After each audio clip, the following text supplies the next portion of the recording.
Alors, donc, je reviens vers vous pour faire donc une suite par rapport à ce qui a été dit tout à l'heure sur Jésus, sur les enseignements qu'il nous a donnés.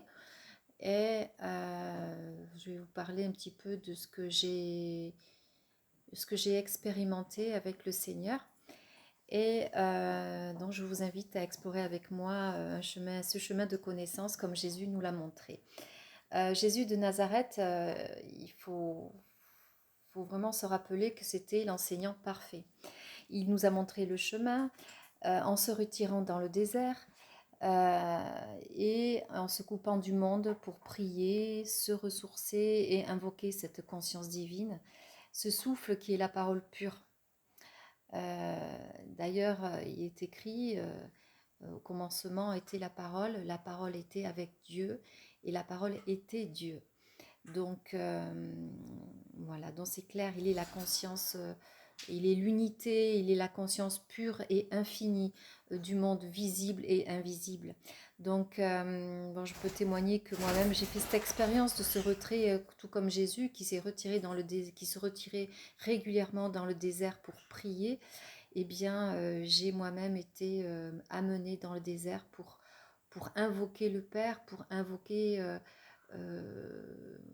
invoquer cette lumière, cette divinité qui est Jésus, et, euh,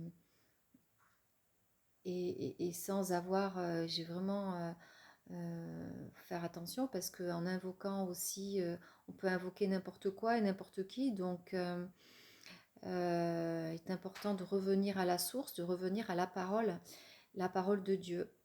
Et donc, en faisant l'expérience de ce retrait, je peux témoigner que loin de cette frénésie, des consommations et des informations incessantes qui arrivent de toutes parts, eh bien, cette pause que j'ai pu expérimenter m'a permise et vous permet aussi de nous reconnecter à l'amour, à la sagesse qui vit dans notre cœur et qui élève donc notre conscience en nous guidant vers un chemin de paix et de bienveillance, parce que Dieu, il est amour et il est voilà, il est la paix, il est la tempérance, il est doux, il est humble aussi de cœur. Donc quand la parole nous montre qui est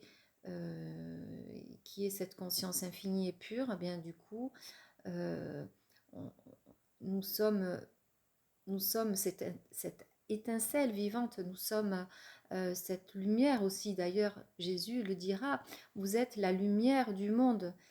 Donc lui, il est la lumière et nous sommes la lumière aussi. Voyez?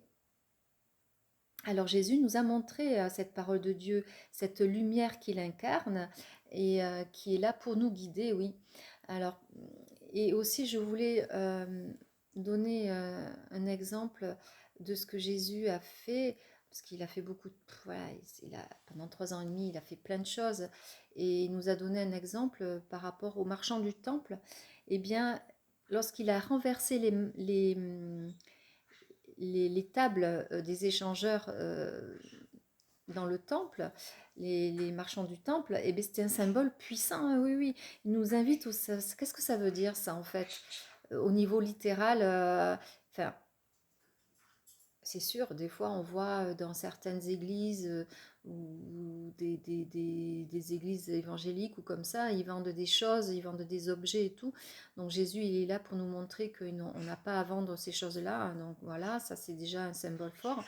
Mais pas que, surtout, c'est quand nous faisons cette introspection, le temple, c'est nous le temple de cette lumière divine. Et donc, il nous invite à renverser en nous tout ce qui nous détourne de cette parole pour faire de notre cœur un sanctuaire de la conscience divine. Voyez? Donc, nous voyons que la parole de Jésus, c'est une parole vivante et elle nous appelle à revenir à l'essentiel. Elle nous appelle à revenir à la paix, à l'essentiel, et de ne pas nous laisser distraire justement, comme j'ai dit au début de la vidéo, par des informations incessantes, par tout ce qui se dit sur les réseaux sociaux, par tout ça, quoi. Donc, il a fait de notre cœur un sanctuaire divin. Nous faisons partie de la divinité. Nous faisons partie de cette conscience. Il est la conscience qui nous éclaire. Donc, voyez, voilà, cette conscience qui nous élève. Voilà, donc c'est ce que je voulais partager ce soir. Et il me semblait important de rappeler ça. Et je referai des petites vidéos comme ça pour partager ce que je reçois, pour témoigner un petit peu de ce que je vis. Et voilà, c'est juste un témoignage que j'avais à cœur de vous partager eh bien, pour que vous puissiez expérimenter cet amour divin, cet amour qui nous remplit de la plénitude. C'est ça aussi, c'est que nous sommes dans la plénitude de son amour et son amour il vit en nous. Nous transmettons cet amour et nous le recevons aussi parce que, eh bien, du coup, euh, Dieu qui est cette conscience infinie, eh bien, il attire à vous des personnes qui sont sur la même fréquence que vous après du coup. Vous voyez? Et donc voilà, c'est que je voulais vous partager. Soyez remplis de son amour et de sa paix. Merci, à très bientôt.